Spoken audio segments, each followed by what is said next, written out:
Look for this switch on the side of your seat. Simply slide it forward or backward, and the seat will move in that direction. Push down or pull up on the switch to move the seat up or down, or to adjust the angle of the seat. Push this switch backward to recline the seat, or forward to bring the seat upright. If so equipped, the power lumbar support feature provides lower back support to the driver. Push this switch forward or backward to adjust the seat lumbar support. If your vehicle is equipped with manual front passenger seat adjustments, reach down and find this lever under the front seat. Pull up on it while you slide the seat forward or backward to your desired position. Release the lever to lock the seat in that position. To recline the front seat backs manually, pull this lever and lean back. To bring the seat upright, pull the lever and lean forward.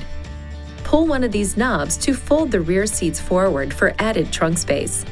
When returning any seat back to the upright position, be certain it is completely secured in the latched position. Please see your owner's manual for important safety information, system limitations, and additional operating and feature information.